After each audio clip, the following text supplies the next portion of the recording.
Today's video is brought to you by our friends at Surfshark. Now look, if you ever found yourself traveling, sitting in a hotel for the night thinking, I'm going to watch a movie on Netflix, but then you open up Netflix and it's like, not available in your region, or maybe it's not available in the region you live in, and you see it on Netflix America, and you're like, oh, Americans, you got such a great Netflix selection. Why does it have to be like this? Why do we have to live like this elsewhere in the world? Well, get Surfshark VPN, fire it up. You got to close Netflix, fire up Surfshark VPN, click on America, like Miami or wherever, open Netflix up again, and boom, American Netflix selection. Just like that. It's fantastic. And there's a whole new range of movies and TV shows for you to try. Or if you're in America, obviously try it for Europe or Japan or wherever. Look, you've got it covered. Plus, they keep your personal data safe. Privacy is the name of the game with Surfshark, and they have you covered. You can surf the web to your heart's content, resting easy that Surfshark has your data encrypted and safe from all those who'd wish to steal it. So sit back, relax, enjoy that movie, and you're good to go. Plus, if you act now, you can get 3 extra months for free if you head to their website and enter the promo code ITS. Secure your privacy with Surfshark. Enter the promo code ITS for an extra 3 months for free at surfshark.deal/ITS. Thanks to Surfshark for sponsoring.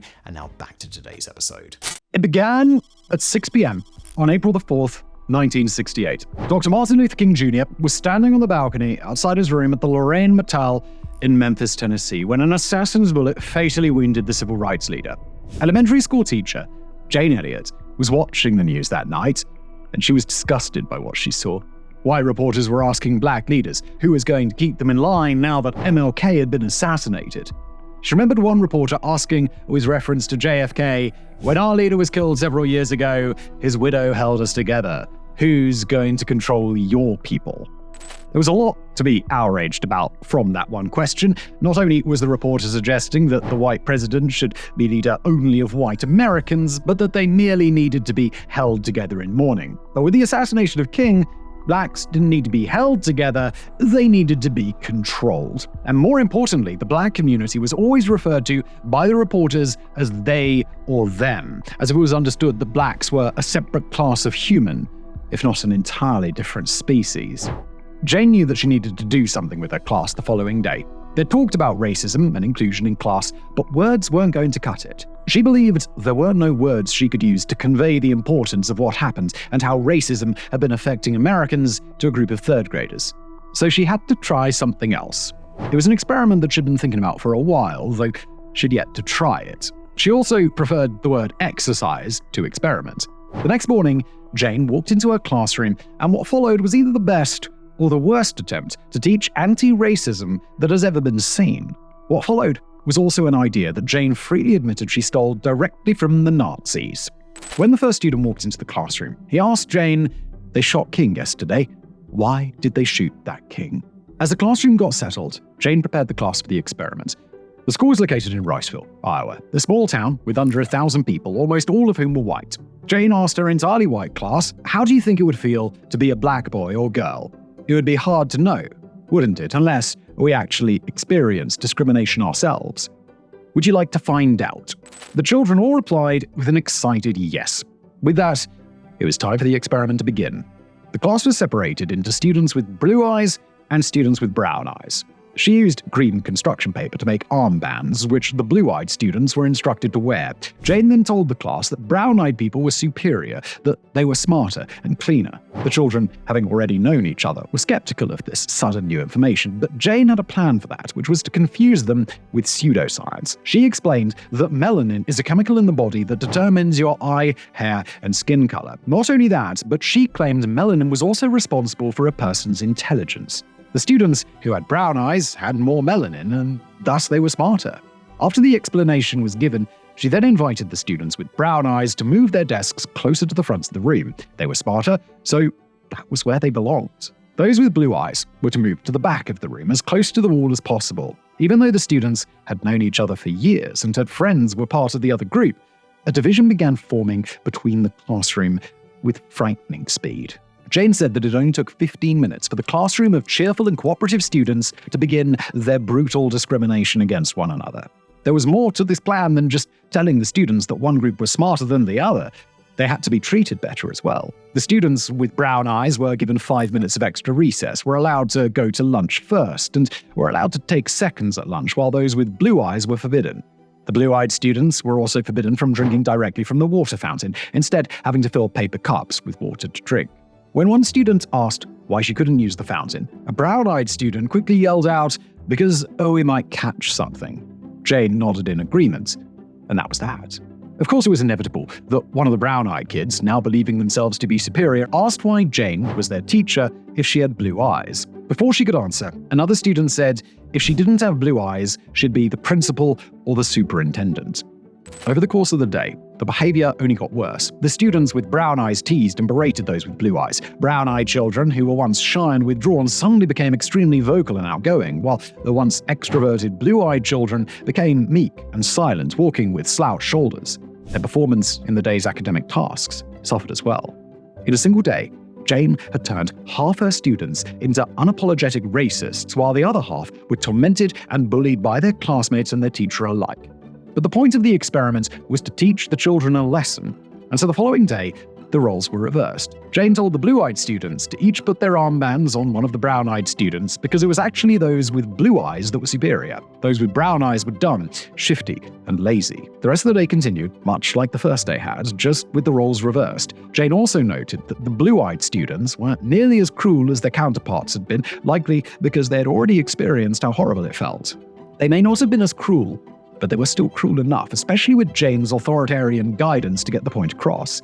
As the second day drew to a close, Jane ended the experiment. She reminded them that the whole point of this exercise was to teach them how racism and discrimination felt in light of the assassination of King, and asked them all to write an essay about what they had learned. One girl wrote, "The students who had brown eyes got to discriminate against the people who had blue eyes. I have brown eyes. I felt like hitting them if I wanted to. I got to have 5 minutes extra of recess."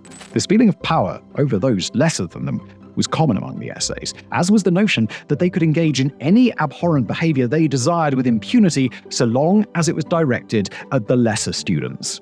When reflecting on the second day, that same student wrote, "I felt like quitting school. I felt mad. That's what it feels like when you're discriminated against." Again, this was a typical response. Jane repeated this experiment with subsequent classes, and the third time she did so, it was recorded for a documentary. Since we have the benefit of video footage rather than relying on testimonials, let's take a closer look at the exact type of language Jane used to so quickly indoctrinate her students into their prejudice beliefs. "Since I'm the teacher, and I have blue eyes, I think maybe the blue-eyed people should be on top the first day. I mean, the blue-eyed people are the better people in this room." This was how Jane began the experiment, insisting, "Oh yes, they are," when students began to protest. One student yelled out, "My dad's not stupid." Jane replied to him, "Does your dad have brown eyes? You came to school one day and told us that he kicked you. Do you think a blue-eyed father would kick his son?" Ignoring the somewhat casual view towards domestic violence of the 1970s, this was less than 30 seconds into the experiment, and Jane was already using people's personal experiences against them to reinforce her doctrine of blue-eyed supremacy to the rest of the class. As the students were instructed to open their books to a specific page to begin the lesson, Jane looked out across the room and asked if everybody was ready. She then said, "Everyone but Laurie is ready. Laurie, she's a brown-eyed. You'll begin to notice today that we spend a lot of time waiting for brown-eyed people." The children adapted so quickly to their roles that day that a fight broke out during recess, with one brown-eyed student punching a blue-eyed student in the stomach after spending all of recess being mocked and called brown eyes. When asked for an explanation of how this teasing resulted in violence, another brown-eyed student said that the way they were being called brown eyes felt like black people must have felt about being called the N-word. Though the names these students were being called were certainly not comparable to that word, the insults were being hurled with a similar sort of vitriolic disgust to when they had heard that word used. The next day, it again took no time for the students to adapt to their new roles thanks to Jane's guidance. She again immediately singled out a student, saying, "Russell, where are your glasses?" When he said he forgot them, Jane replied, "You forgot them? And what color are your eyes?" "Susan has brown eyes." She didn't forget her glasses. "Russell has blue eyes." "And what about his glasses? He forgot them." "Yesterday we were talking and Greg said, 'Boy, I like to hit my little sister as hard as I can. That's fun.' What does that tell you about blue-eyed people?"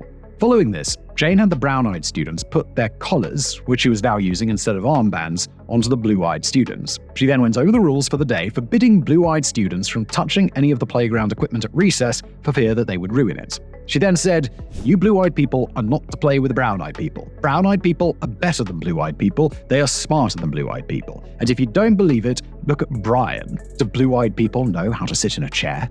Very sad. Very, very sad.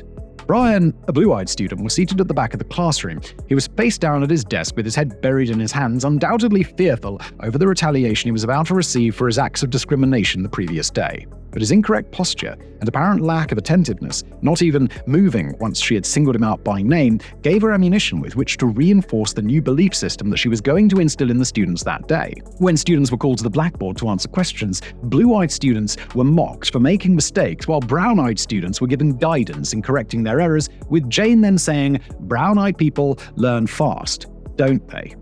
The language and manner with which she spoke was chillingly effective, and it was impossible to argue with Jane. Even if the experiment was performed with adults instead of children, they would be unable to contend with the derision and humiliation she doused them with. Any failure to comply with the restrictions imposed upon the lesser class not only resulted in public ridicule, but Jane would use the failure as further evidence to prove her assertion that one eye color was superior to the other. And this isn't just speculation either. We know that Jane's methods would be effective on adults, because she's already done it. Following the initial experiment, Jane was thrilled with the results and the essays that the students had written. Even if it was only for a day, they had experienced what they felt as severe discrimination. They seemed to have gained a genuine appreciation for what people of color dealt with on a daily basis, and she believed that their lives would change for the better. Jane showed the essays her students had written to her mother, who in turn showed them to the editor of the Riceville Recorder, the town's local paper. The newspaper ran the essay under the headline, "How Discrimination Feels," and the community was not pleased with Jane. White people don't care when they're called things like cracker or honky, but the one thing that does offend them is being called racist. And for Jane to feel her experiment was necessary, the people of Riceville felt that she was calling their entire town racist, or at the very least, she was bringing unnecessary attention to the people of Riceville, which was just poor manners. She immediately became persona non grata in Riceville, and things only got worse once the article was picked up by the Associated Press. Suddenly, Jane's experiment was national news. A month later, she received a phone call inviting her to appear on The Tonight Show with Johnny Carson. She flew to New York for the show, where she explained the experiment to Carson and the audience in a brief interview. After that, she was taken off the stage to make room for the next guest. Jane's appearance on The Tonight Show may have ended, but viewers were not done with Jane. The show received a deluge of angry letters, furious at the incredibly unethical experiment Jane had conducted in her classroom. These letters all shared a singular theme, which was perfectly articulated by one letter in particular. The letter, which one could be forgiven for assuming was written in the 1860s rather than the 1960s, read, "How dare you try this cruel experiment out on white children? Black children grow up accustomed to such behavior, but white children, there's no way they could possibly understand it. It's cruel to white children and will cause them great psychological damage." Jane's response to this letter was, "Why are we so worried about the fragile egos of white children who experience a couple of hours of made-up racism one day when blacks experience real racism every day of their lives?" Despite all of the backlash, Jane continued to run this experiment 9 more times in her 3rd grade classroom. She then switched to teaching junior high, where she performed the experiment 8 more times before retiring from teaching in 1985. Since then, Jane has toured the world, giving speeches at colleges, performing the experiment with staff and inmates at correctional facilities, and has even appeared on Oprah 5 times, where she also performed the experiment on an unsuspecting audience. Although there was considerable outrage from both the community and the nation, what did the children have to say? If any of them had anything negative to say about Jane and the experiments, they've not done so publicly. Any public statements from Jane's former students have been extremely positive, with the people involved feeling that they became better people as a result of that single day of intense discrimination. We mentioned earlier the documentary was filmed during one of the classes. 14 years later, over half of that class arrived early to their 5-year high school reunion for a special reunion with Jane. They wanted to watch the documentary together and with her. And afterwards, Jane held a discussion with them about how they felt during the experiment and what effect, if any, it had on their lives. Seeing as they all went out of their way to be in their room that night, it's no surprise that they all expressed being happy with how things went. Jane's methods have been unorthodox, but the question remains, Did it actually work? The students certainly thought it did, but other researchers are less convinced. On the one hand, some academic research has shown that Jane's methods showed a moderate reduction in long-term prejudice. That said, there aren't any particular effective or universally agreed upon metrics by which this can be measured. Even if it is effective, there's also the question of whether or not this particular experiment is worthwhile. Some have cited it as being wildly unethical, as there is no informed consent. Not only are children unable to give informed consent to participate in research, but Jane didn't really tell her class the nature of the experiment. She just asked if they wanted to know what discrimination felt like, and then immediately started conducting the experiment. But even in the case of adults who took part in the experiments, there was little to no information given beforehand regarding what would be taking place. More importantly, some experts have claimed that the experiment is unethical because it is cruel and psychologically damaging. There's debate over the severity of these potential damages and whether or not the positive results would outweigh those concerns, but there is no debate that all of those that took part in the experiment suffered a great deal of stress from it. This included stress on the proctor in instances when Jane was not leading the experiment. Then again, that's also the whole point. Jane's goal was to teach the students about discrimination by having them experience it. So, of course, they're going to be stressed and unhappy. During the second day featured in the documentary, when blue eyes were inferior to brown eyes, Jane spent a moment talking to some of the blue-eyed students while they were working on an assignment together. She explained, "This is a filthy, nasty word called discrimination. We're treating people a certain way because they are different from the rest of us. Is that fair? No, nothing fair about it. We didn't say this was going to be a fair day, did we? And it isn't. It's a horrid day." Of course, there was another interesting piece of data that resulted from these experiments. While the efficacy of these tactics at combating discrimination may be debated, they showed a very clear correlation between discrimination and academic performance. Jane had flashcards she used to quiz the students on their multiplication tables, which was part of the regular curriculum. The students would be timed to see how long it took them to complete the entire stack of flashcards, and the experiment had an incredible impact on these times. Students who were in the superior group for the day almost universally beat the average time by a significant margin. Those that were being discriminated against performed much slower, sometimes taking more than twice as long to complete the flashcards. When asked why they were so much slower than the average time, the students would say that all they could think about was the construction paper collars around their necks and the way that they were being treated. Even if Jane's experiment didn't stop racism, it unequivocally demonstrated the negative effects discrimination has on a child's education. Interestingly, according to the data collected by Jane, while students rarely maintained their new peak performance from their day of being superior to half of their classmates, each student's overall performance remained better than their previous average before the experiment. She sent years' worth of data to Stanford University, but it seems to have been dismissed as an impossible outlier. Though Jane hasn't stopped her battle against discrimination, she also disagrees with the people who believe her experiment should be part of the core curriculum for all young students. Instead, she wants to see a world in which no such training is necessary. But regardless of whether or not these tactics were effective at reducing long-term prejudice, Jane inadvertently reveals a much more dangerous truth. Her detractors described her as an Orwellian, authoritarian figure. And that's not really an unfair criticism with regards to how the experiment was run. She may have chosen to have the students switch roles after the first day and to end the experiment after the second, but she didn't have to. Were a person in an appropriate position of power so inclined, they could easily replicate what Jane did and just choose not to end the discrimination. She showed just how easy it is with the right coaxing to turn groups of people against one another in a matter of minutes over insignificant differences. That is an extremely dangerous power for anybody to yield, and it can have disastrous consequences. And again, that wasn't really a new revelation. After all, Jane admitted that she was just copying the Nazis.